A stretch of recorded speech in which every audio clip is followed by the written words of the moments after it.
Good morning. Good morning and welcome to the OK Ethics Luncheon. If you can hear me, if you'll turn to the person on your right and say, "Good morning, I'm glad you're here." Yeah, it's kind of, yeah. If everyone turns to the right, then you're speaking to the back of someone's head. I understand that. So this is a very special occasion on several notes. One is that we have the first ever live streaming from Cameron University. So hello, Cameron University. We're glad you're here. So just say hi if you know someone from Cameron University and tell them thank you. We do have several kudos, one of which we want to cheer our winners who won in the regional competition of the ethics competition in San Antonio. Better get my glasses on. First place was the University of Oklahoma, the Boomer team. So, second place, University of Central Oklahoma, the Bronco team.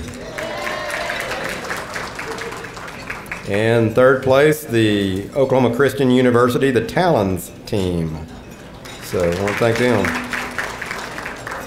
Also, hats off to Rose State College, who will be participating in the first Oklahoma team to participate in and get this real short name here, the Association for Practical and Professional Ethics 2-Year College National College Ethics Bowl Competition. That's got to be quite an acronym, doesn't it? So, quite an acronym. So we do want to especially thank Sandridge Energy for donating the extra $1,500 to allow our winning university teams to participate in the National Ethics Bowl that will be later on in Jacksonville, Florida, February 27th. So we certainly want to thank them. We want to thank our volunteers. You know, this meeting takes a lot of time and a lot of effort from a lot of people. And there's volunteers on page 2. You can look at those. And if you would also like to help out in volunteering in this organization, and because it is an incredible organization, there are cards on the back table. I would encourage you to fill out these cards and help us, because we do need your help. All right. And if Richard Wright would come up to the podium, please. Richard Wright, I have a very nice plaque for him, for Hogue and Taylor, the Horizon membership, and we appreciate all your support. So, there you go. Thank you very much, Richard. Appreciate it. That's there for them.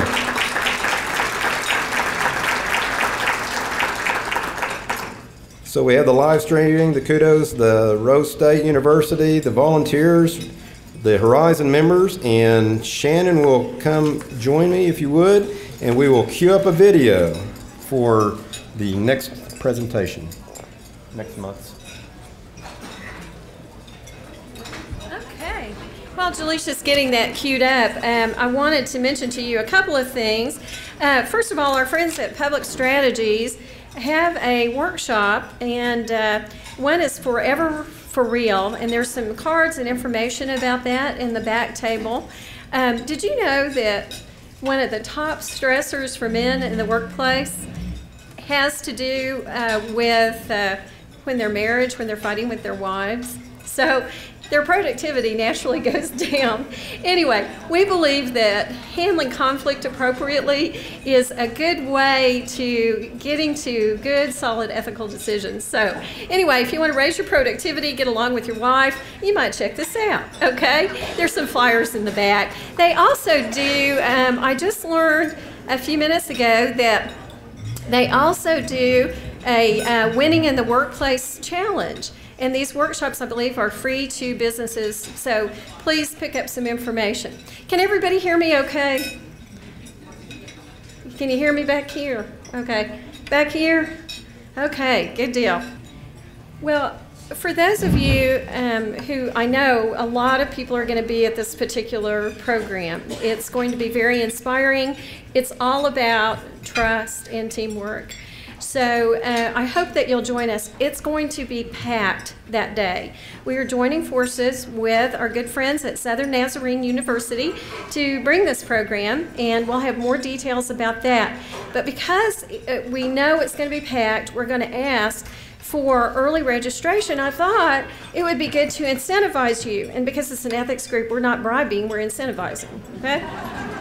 So I will give to a free book signed by Mike to the person who is the 50th registrant, the 150th registrant, and the 250th registrant. The catch is you got to do it all by Friday, January 31st, okay? And you have to be here to get the book, okay? So that's my incentivizing for next month for early bird registration. I do hope you'll join us, and I do hope you'll sign up early. This is really a great book, by the way. It's about courage, it's about trust, and I'm very excited. I also am excited to share with you that we were honored by the OKC Greater Hispanic Chamber of Commerce for Outstanding Organization of the Year. It was really awesome. And out of that relationship, we are co-sponsoring the March program, and I need for you to make a correction on your agenda. It came out as Wednesday, March 12th. In truth, it's going to be Thursday, March 12th. So I hope you'll join us to hear Dave Lopez, who's had great experience both in the public and the private sector. So we have a lot to look forward to coming up if the cold will stay away. So anyway, with that, I'm going to give you a few minutes to enjoy your lunch, and we'll be back up here shortly with the speaker and the introduction. Thank you. How's everybody doing today? I hope you're doing well, and I want you to continue to eat your lunch while we go over. I'm going to present one of our guiding principles today, and go ahead and continue to eat while we talk about this. But the guiding principles are the principles that Oklahoma Ethics Consortium utilizes to kind of help guide our efforts. And one of the ones I wanted to talk about today was our guiding principle of service. At the Oklahoma Ethics Consortium, we define service as a passion for promoting ethics and integrity, for encouraging the promotion of ethical behavior through personal actions, sharing ideas and resources, and responsibility and accountability for fulfilling the mission of the consortium. What I'd like to do is encourage everybody to reflect on this guiding principle today as we go through the presentation. And I also wanted to share just from my experience how this principle has been instrumental in my life and in my career. We can define service as an act or an action, and usually it can be confined to duties of employment or work done for another. It can also be confined to providing somebody with assistance or help. And all of us can define somebody or something in our life that we can be of service to. It could be something intangible. It could be your home, it could be your vehicle. You have to have your vehicle serviced to keep it in good running order. Most definitely, in my case, it includes computers, iPads, and those types of things which constantly seem to be deficient as soon as I touch them, and they require a good amount of service to remain active and functioning. They can also be people. It could be persons or persons that you know well. It could be complete strangers to you. They could be people who agree with us. It could be people who disagree with us. It could definitely be family, and more often than not, it is customers and employers and friends. What I also wanted to say is that other organizations, such as the Oklahoma Ethics Consortium, benefit from service. The organization exists to serve others, and the organization could not exist without the service of those who help us along the way. So, ideals and the community as a whole can also benefit from service. So service is a very important thing in our lives, in our work, and in our daily comings and goings. Early in my career, I had the distinct pleasure of working for a gentleman who really defined the word service. And I do have a saying that my mentor used to say to me many times, and that I find myself repeating often. My mentor was John Rex, and John enjoyed sharing this saying with me on many occasions. But John had a heart for service, and he had a passion for this community and serving this community with regards to education, with regards to children, and with regards to making Oklahoma City a better place to live. But several times during my career, I would approach John with what seemed to be a dire circumstance or a big deal. Many times after the fact, it would turn out that it was really just a big deal to me and it wasn't that really big of a deal to John. But I would ask him in these situations, I'd say, John, I'm not sure what to do. I've got this situation and here are my options. What do you think I should do? And more often than not, he would get very contemplative for a moment and get a very serious look on his face. And then he would look at me with a gleam in his eye and say something similar to this: I have an answer for you. And I would, very eagerly say, John, what is it? Tell me. Give me this piece of wisdom. Let me know what I need to do. And he would look at me with a slight grin and he would say, just go do the right thing. And he would say that, and sometimes it would absolutely frustrate me. More often than not, though, his advice was helpful, and it was just what I needed. There was one occasion when I can remember him coming back to me after the fact and saying, well, that wasn't the right thing I wanted you to do. But we're not going to talk about that one.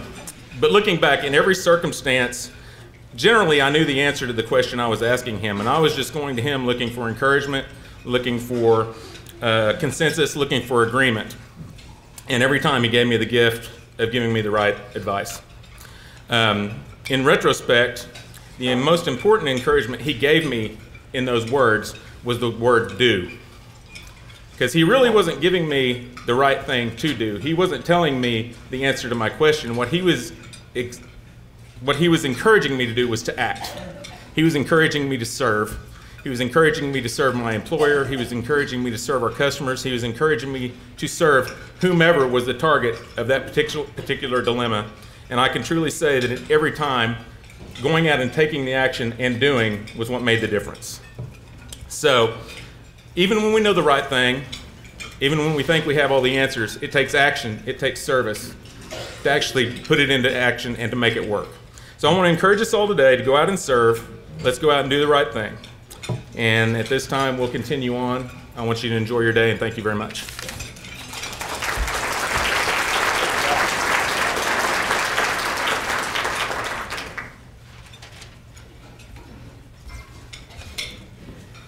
Good morning. As Scott said, we hope you continue to enjoy your lunch. But at this time, it's my privilege to introduce our guest speaker, Gael O'Brien. Gail is the ethics coach columnist for Entrepreneur Magazine. She's a columnist for Business Ethics Magazine and a publisher of The Week in Ethics that is a leadership resource for businesses and universities. And she works with the Ethics Centers for Bentley University, California State University at Long Beach, and Marymount Loyola University. She's also a senior fellow in social innovation at the Lewis Institute at Babson College. She was recruited by the Mitsubishi Motor Company back in 1996 to lead a cultural change for their 4,000 employees after they were sued by the Equal Opportunity Employment Commission. She is the president of Strategic Opportunities Group, which is a consulting group which has included her working with RAND Center for Corporate Ethics, and as a program director for a conference research working group fostering ethical leadership. If you'd like more information on her bio, you can refer to your program, or you can go to the Oklahoma Ethics website and see a more complete bio. Right now, I'm very excited to see what she has to tell us about spiritual intelligence, and I hope you are too. So if you would join me in welcoming Gael O'Brien. Thank you.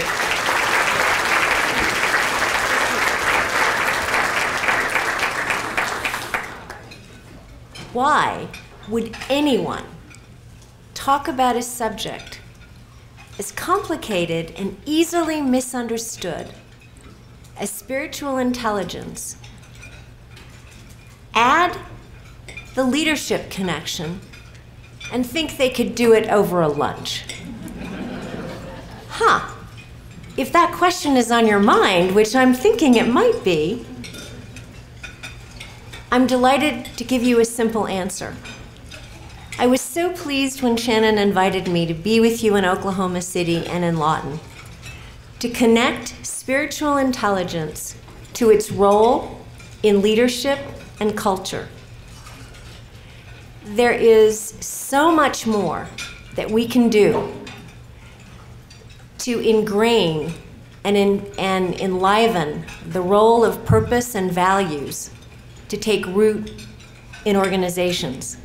And in our incredibly changing, unpredictable, volatile world that puts so much pressure on leaders and on organizations, it is clear that there's so much more that we can do to reinforce and strengthen both leadership and ethical behavior. I work in and write about leadership and have a hard-won expertise in crisis and how to avoid it.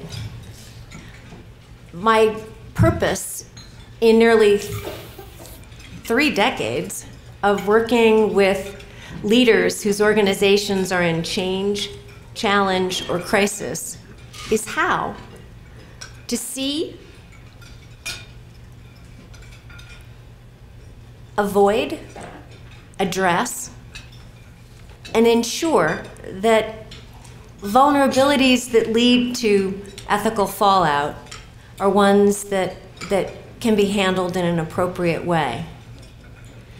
Spiritual intelligence is not familiar or necessarily comfortable as a term with everyone. Some think it's connected to religion.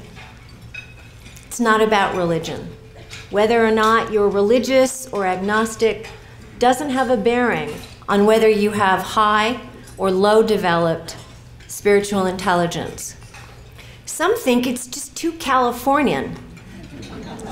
The kind of thing maybe you'd talk about in a yoga studio, but it wouldn't have any bearing on a conference room or a boardroom.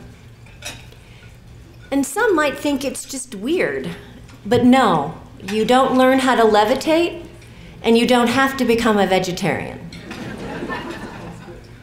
Spiritual intelligence, I think, is how we open up the window of the incredibly complex world that we're living in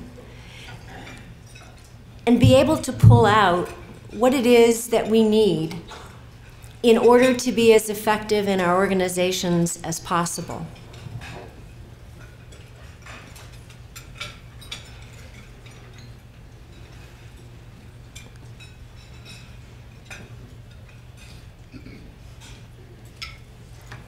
I want to talk to you about a definition of spiritual intelligence that, after years of struggling with knowing intuitively that spiritual intelligence has something to offer us in terms of how we do our leadership, I decided that there was a way to explain it that felt appropriate in boardrooms and felt comfortable in offices and conference rooms. So I'm going to share with you my working definition of spiritual intelligence in a minute, but I wanted to talk about the 3 ideas that are going to support that. And the first is, spiritual intelligence is what enables leaders to bring out what's within them at that moment that it's most needed. The second point is narrowing our lens increases the possibility of self-seal, which is a concept that you may not be familiar with that we'll talk about, that has a great tendency to cause ethical problems. And the third, which I think is the most exciting, is that values do take hold in cultures where there's a wholehearted process to create a we. Now, there's a lot of interesting things that go into how we view intelligence. For most of us, there was only one intelligence. We grew up thinking that IQ was really the intelligence. And then about 20 years ago, Daniel Goleman came up with emotional intelligence, which includes, as you know, self-awareness, self-mastery, empathy, motivation, and social skills. And so in his wonderful article, What Makes a Leader, he added to the bar of what was really expected of leaders. The bar at the bottom, and I know you're all very impressed with my chart design skills, the bar at the bottom is just a smidgen of the information out there about what spiritual intelligence encompasses. Can you all see it? It includes things like how we access awe and deep meaning and deep purpose and higher motivation and knowing and wisdom and compassion and goodness and truth. That's not an easy sell in a business environment as a top priority for why a CEO needs to factor that into everything else, because everyone would agree, of course we need to do that. The challenge is, how do we come up with a way of talking about spiritual intelligence that feels extremely relevant to what we need to do to make better decisions and to have an impact on our culture? So this is my working definition. Spiritual intelligence is the ability to access deeper meaning and multiple ways of knowing. And I list 6 or 7, but I'm sure there's many more. We know through data, we know through facts, we know through feedback, we know through intuition, we know through emotion, we know through how our body tells us things. We have a number of ways of knowing. So we access deeper meaning and we integrate multiple ways of knowing to see and to solve or resolve the right problems. And I think that's a boardroom conversation. I think that's a conference room conversation. That's a way that we pull together how we're testing and judging the other things that we're doing. And it's based on several attributes. Being fully present, and we would all argue that of course we are, except members of our family or staff would remind us that it's hard to talk to us when we're also on our computer, on our smartphone, and on the on a number of other kinds of technologies. It requires that we operate out of values and purpose. It depends on our knowing how to ask the question behind the question. How often do we answer what someone asks us? But in reality, there's a deeper question there that they're not asking that they really do need to know. And our ability to answer the question behind the question, to see it, to start a conversation about what is it, I've answered this, but I'm wondering, does that address that? And open up a dialogue helps us discover things that could lead to red flags, but it also leads to connection and relationship on a deeper meaning. Shannon talked about the program that you'll have an opportunity to do on conflict. I think one of the most critical things about how we make good decisions and how we get the total picture is inviting people with diverse views and multiple perspectives and conflicting ideas into a situation. And it involves the integrating of the right brain and the left brain into a whole-brained concept. How many of you have heard of whole-brain thinking? Just a couple, and I suspect there's a couple in Lawton as well. We'll talk a little bit about that. And then the most powerful of all is to move from the I to the we. There's 2 attributes that I think are particularly important. The inviting of the diverse and conflicting views, which we just talked about, and there's research on many different aspects. I just share some gender research, but if we take the time to think about it, bringing in diverse views has an incredible capacity to complement what we're not seeing. And one of the challenges in being a leader is that we see only so much. And the group around us has such control over helping us see a bigger picture. And the second thing is whole-brained. I had never heard of it. It was not on my radar. And about, maybe 15 years ago, I took a class that was speed reading through whole brain thinking. Now, with a title like that, it's amazing any of us signed up and paid our money, but I did. I went into the class reading about 300 words per minute, 350, which as an English major, wasn't that bad, but it wasn't anywhere near what I needed to do what I did. I came out of that doing 3,000 and some words a minute. It was the most powerful experience. Now, of course, I can't do that now, but I could do it then. What happened was they taught us how to see differently. They had exercises that had individual letters on either side of a page, or a series of letters in the center, and you had to push your eyes out. And instead of reading from left to right, we read upside down. We did S-curves with our finger, seeing the words we could pick up. We kept doing it over and over. And they played Baroque music, which, in case you didn't know, triggers your alpha waves, which allow your concentration to be deeper. The end result of all of this was an awareness of how much potential our consciousness has for seeing that we don't activate. There's 53 million hits on Google about whole brain thinking. And in case you're curious, I just wanted to point out it's a very important thing for understanding the wholeness of something.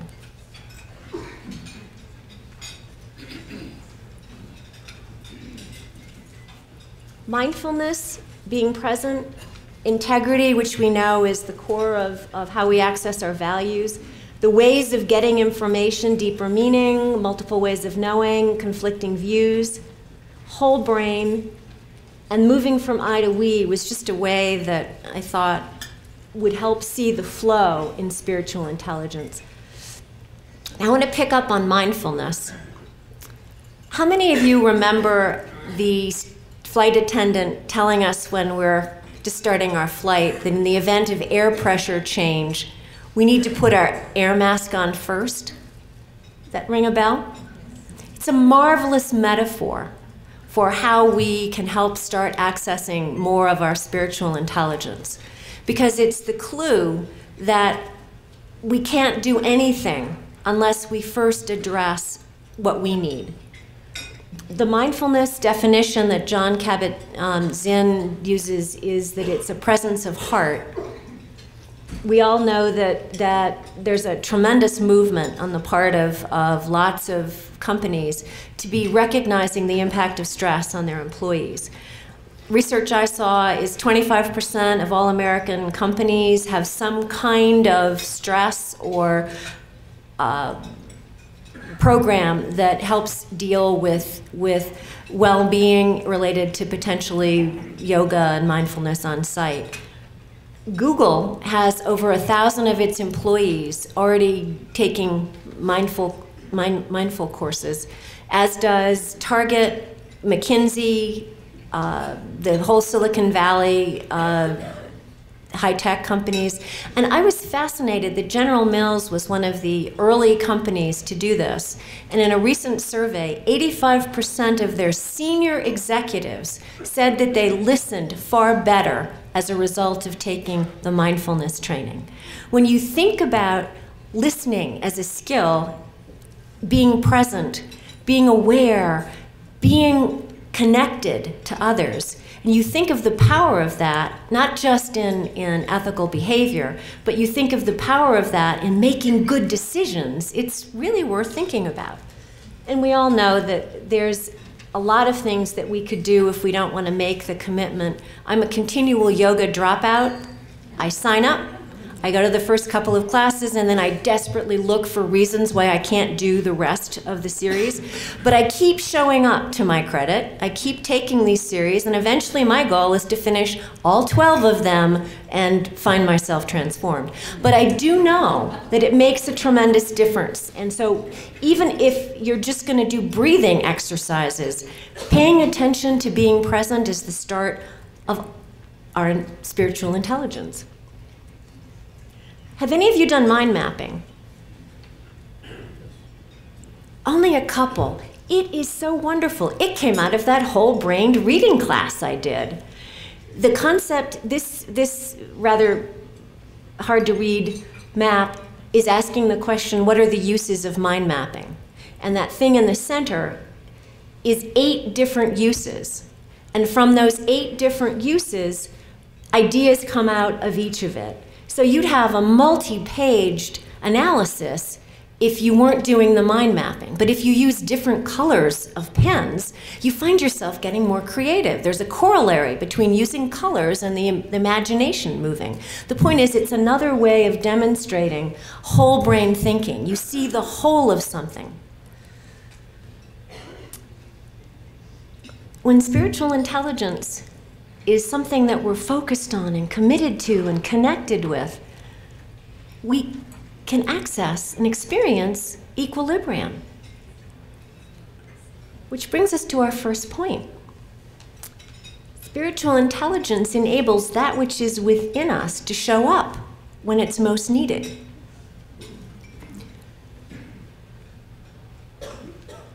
I'd like you to go on a brief journey with me. About 20 years ago, I was in Beaver Creek, Colorado, on the top of a mountain, the first run of the day, with 6 inches of powder snow and no tracks anywhere. Now that would be a wonderful story if I was going to tell you that I'm a brilliant, fabulous skier. Fact is, I'm among the world's most mediocre skiers. I grew up in New England, where skiing is an art of avoiding the ice patches so that you don't get killed. So that there's a lot of fear base in the background of my skiing, but I was on that mountain in Beaver Creek, and I was going to ski down. I picked an intermediary slope, which looked darn steep to me. But anyway, I found myself pausing at the beginning of the experience and looking out at how astonishing and beautiful everything was. And long before my mind was ready, my skis took off. And I found myself not doing the zigzag awkwardness of my teenage years, but I found myself going straight down. And I found my body naturally going into this stance that I didn't even know I was paying attention to years ago. And I was making S-curves, and I was picking up speed, and I wasn't afraid. There was this sense that this was all happening, and everything I had ever learned seemed to be coming up. And I was in the moment totally. And I got to the bottom of the mountain, and I had this profound sense of wholeness, this amazing sense that I was complete, that I was part of something so much larger than me, but something amazing had happened. And obviously, my insights were that pausing plays a key role at the start of something. Relaxing and openness gives you clarity. I was purposeful. I wanted to get down alive, but beyond that, because it was so beautiful, it impacted how I saw the world. Everything I needed emanated from me in that moment. And I saw the whole of it. I have a feeling that each of you have had equilibrium experiences of your own. And if you've looked ahead, you see that there's a discussion.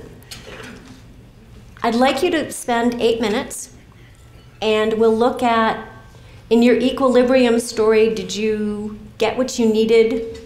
Did what you needed emanate from you? What did it feel like? What were the multiple ways of knowing that you got information? And then looking at, in making difficult decisions, what ways do you rely on most to get information? And then what would increase your ease in seeing the whole of it? Is that something you're willing to do? So would you turn to a partner, and if there's an uneven number, just team up for threes? And if you get done fast, will you raise your hand? Because I've got a lot more to share and I'd like to move on, but I want to make sure that you have a chance to stay with this. So I will invite you to please do this, and we'll come back in 8 minutes. Okay, thank you very much. I hope that you got some good information in your discussions, and I hope you'll feel like continuing anything later, because it's a really important topic. We go from equilibrium, however, to stress, which is more the reality of life. And the reminder that picking up on red flags avoids ethical breakdowns, and in stress, it's harder to do that. In fact, research, which involves our multiple ways of knowing and accessing deeper meaning. So that skill of thinking about equilibrium and how you want it again, and how you can access multiple ways of knowing and deeper meaning, is an incredibly useful tool leaders use to avoid unexpected problems. The authors of the book Blind Spots remind us that decision-making is compromised when we're on overload, and we know that that's what crisis does to us. But crisis also is a chance to transform.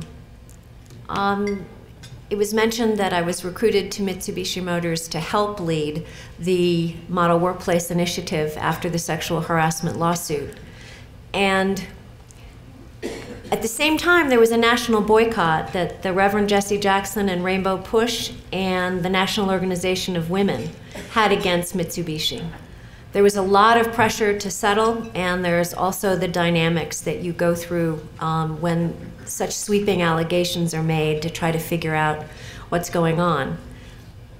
Getting the boycott resolved was critically important, and it took about a year before the boycott was going to end. And Reverend Jackson held a press conference in New York to call off the boycott, but it was clear to us that he didn't quite believe that the company was necessarily going to be able to pull off all that it said. My boss was going to represent the company, and he had sweeping responsibilities, including chief financial responsibilities.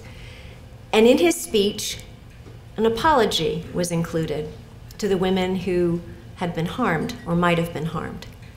The lawyers reminded him when they saw the statement and the apology that there was a court case and there was all kinds of legal issues, and that an apology at that stage would compromise and have financial implications, and there was evidence that it was clear to them that there was not evidence to support a lot of the claims, and they argued strongly against it, and my boss took the apology out.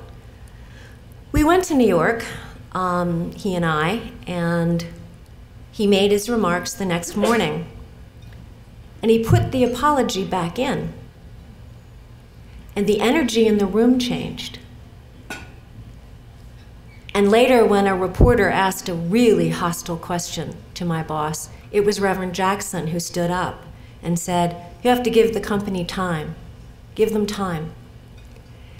As I thought about what had caused that shift, I realized that he had been operating out of the narrow lens of a lawsuit, and he stepped into the lens of his humanity and his values. And that allowed him to see the faces of the people who might have been harmed, as well as the people who were harmed. That is accessing spiritual intelligence. That's accessing lots of things that get beyond a narrow way of looking at something. It brings us to self-seal. Have any of you heard of self-seal? It's a concept that Meg Wheatley wrote in her book about 6 or 7 years ago about leadership in uncertain times. And I'll read parts of it because you have it, in front of you, but I think it's important to emphasize that she writes, I know we notice what we notice because of who we are. We create ourselves by what we choose to notice. Once this work of self-authorship has begun, we inhabit the world we've created. We self-seal. We don't notice anything except these things that confirm what we already think about what we already are. We break the self-seal when we move beyond our normal processes of self-reference and can look at ourselves with self-awareness. Then we have a chance of changing. We break the seal. Does that make sense? It happens in more ways, and one of the key things about this is we never think about it. And so thinking about how we close down is really important. And we have two examples from recent media that help us do that. Last month, a former managing director of Credit Suisse was sentenced to 30 months in jail for fraud. He had raised the value of mortgage bonds at a time when the mortgage market was collapsing. His lawyer at the hearing said that he, the defendant, had never failed before. He'd never experienced failure, so he hadn't known what to do. And we're all reminded that the reason that values are so important to us, and research supports that in times of chaos and times of difficulty, strongly held values enable us to have resilience. This is a great example of the absence of that. He said that he took the actions he did to preserve his reputation in the bank at a time when there was great upheaval around. Well, the self-seal to me seems to be that he felt his reputation was so important to the bank that he needed to cover up what he did for the sake of the bank. That's kind of like saying that you've put your finger in the dike to stop the flow of water when you, in fact, were part of the cause of the flow of water in the first place. What he did contributed to the financial meltdown. So it was an interesting rationalization and distinction. And it's what happens, I think, when we define ourselves by our job, our role. Another one, Dennis Kozlowski, is a more popular name because he's been in the news for the last 8 or 9 years. He just came out of jail after a 7-year sentence. He was paroled. And in explaining his fraud and explaining his taking of $150 million to fund bonuses for himself that hadn't been authorized, he said, I fell into what best can be described as a CEO bubble. And I rationalized I was more valuable than I was. That leads you to think, if he had been as valuable as he thought that he was, would he then have justified the $150 million unauthorized bonus? I'm thinking no. But the point is, we get into this thing and we just have to notice it. We have to notice when we're using only certain kinds of information. If we're on the lookout for where we start to close down and shut out information, and that's why it's so important to have conflicting views and diverse opinions around us, because it makes it so much harder to self-seal. When we internalize values, when we move from the I to the we, when we look at the whole of it and not a piece, it is much harder to self-seal. I'd like you to take you seem like such an incredibly intelligent, fast group that what would take somebody else 5 minutes, I think you can do in 3. What I'd like you to do is to think about in what ways mindfulness could support you. How could it support you in reducing the triggers that lead to self-seal? How could it help you be more present? It's kind of pulling together some of the things we've already talked about. That sense of being in the zone more often. Would mindfulness, would support in being more present help you?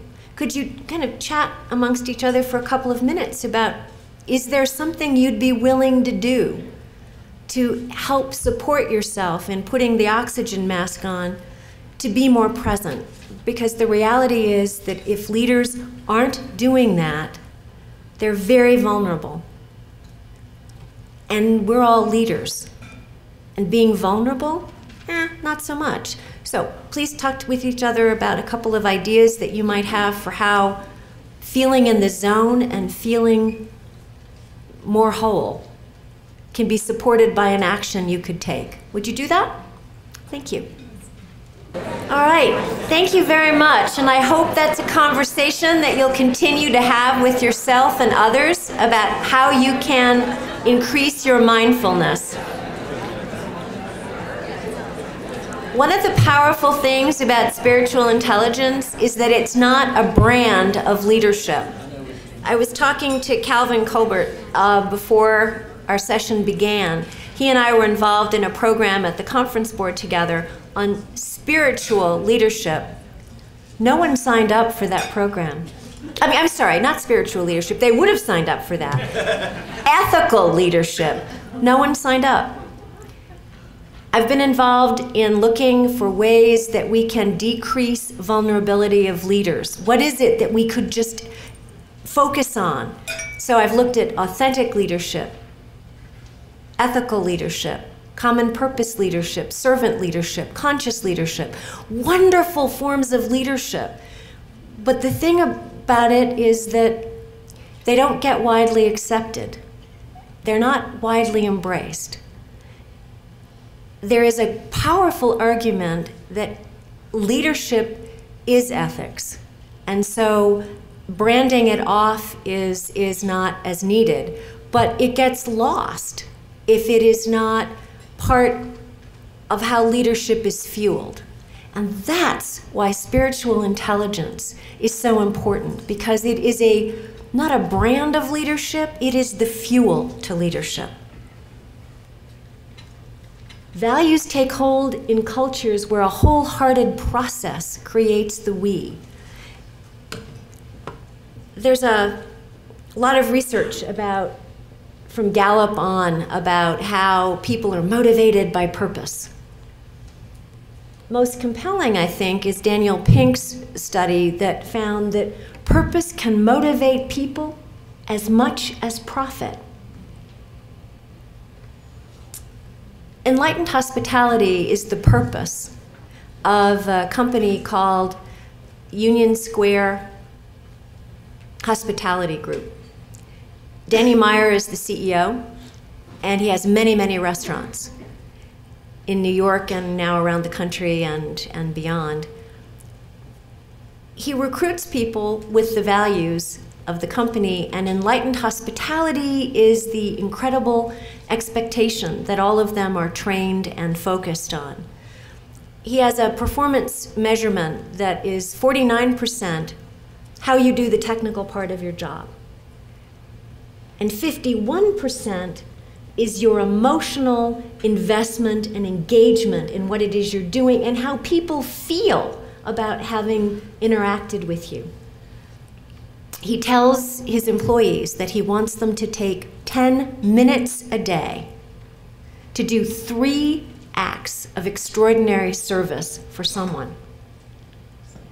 Can you think about the number of employees and the number of days and times 3, and you get hundreds and hundreds and hundreds, thousands of amazing impacts in a short amount of time. One of them was a husband and a wife at a restaurant celebrating an anniversary, where suddenly the husband, as the waiter was pouring water, said, "Oh my gosh, I left the champagne in the freezer before we left. It's going to explode." And the wife gets very upset, and the husband gets very upset, and the waiter says, "Sir, we can easily have someone go to your apartment and take it out of the freezer for you. If you just let us know how to do this, contact your doorman." And the husband didn't want his wonderful celebration spoiled, so he said, "Okay," and he told him how to do it. When they got home, and that meant that they could enjoy their dinner, when they got back to their house, or their apartment, opened the refrigerator, there was the champagne in the refrigerator, but there was a box of chocolate-dipped strawberries and a handwritten note addressed to them saying, "We're so very glad you chose to pick such an important night to celebrate it with us. Thank you. Can you imagine the impact of something like that? Gestures like that over and over. The whole of it, seeing the bigger picture. Caring, connecting, the we. I've got 3 companies to get you kind of focused on. Mitsubishi's process was looking at all the ways that once employees picked values, they could be incorporated throughout the company. And it took 2 years before at every level of the company the values were operating in work groups and everything else, and in the performance reviews as well. The Container Store and Zappos have this magnificent philosophy of constant feedback and constant learning, in which their employees are constantly having the bar set really high. For the Container Store, there are 10 characteristics of a great employee, and there's a year-long performance review that the employee and the manager is invested in order to define how the employee is responding to those wonderful attributes and what more he or she could do to improve. It's this amazing sense that by putting the employees first, there is the capacity, by generating all the excitement around what greatness looks like as it relates to each other and their service to others. They just sell boxes, for heaven's sakes, but they create this environment. And Zappos does the same thing. They have they have 10 core values. It goes into a culture book that they make known, and the CEO invites everyone in the company, plus vendors and suppliers, to write 3 sentences about how the values have impacted them that year, how the purpose of the company matters. When you're talking about the ways in which wholeheartedness shows up, you're talking about values and purpose that the leader from the top down and the bottom up and the middle across embrace and use as a way of defining what they stand for. People make decisions without having to check with managers, and Zappos just this week announced they were eliminating all their manager positions, that they were going to be a flat organization, and that everyone had the ability now to be operating fully and empoweredly, if there's a word, from the place of the values. What I want to leave you with is that spiritual intelligence is a continuous improvement item. It is guaranteed to improve our capacity to make decisions by how we see and perceive and how we get information and how we look to ourselves for the ability to understand that by being part of a larger whole, by focusing on a whole brain approach where we're looking to see the whole of it, we can be making decisions that deal with impact. Kip Tyndall, the CEO of the Container Store, talks about the importance of understanding your wake, that every employee has an impact on everyone that they encounter. And that's true for all of us. And we know that the ethical lapses that we've seen in the financial meltdown and elsewhere have been in part because the impact of what was being done never got beyond somebody thinking about their own self-interest. So I invite you to consider applying a definition of spiritual intelligence in which you do access deeper meaning. You do look at multiple ways of knowing. And you see and resolve and solve the right problems on behalf of you and your organization, so that the stress is not something that stops you from knowing equilibrium. Thank you.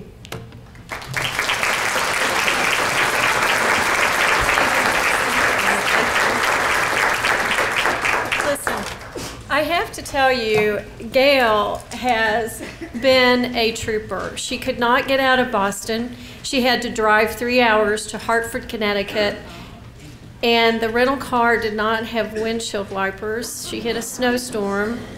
Then she ran into mechanical difficulties, in Dallas. Not mine, the plane's. Not hers. So I think she deserves a medal, but I do have a gift for you. Thank you for coming here. I so enjoyed it.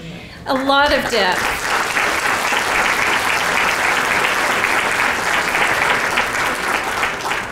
We so appreciate all of you coming today. I was totally absorbed in that, a great deal of depth, a very complex topic that she has broken down to for us in bite-sized pieces. An excellent, excellent job.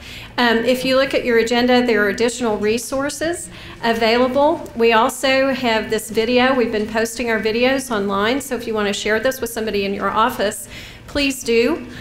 We will encourage you to do that. Now then, we want to say thanks to the folks at Cameron University for hosting this, and our board members, Bob Byrne and Colin Schoonover, who drove to Lawton today to represent OK Ethics. So thanks, guys. We appreciate you. And with that, we will look forward to seeing you next month for Trust and Teamwork. Thanks for coming.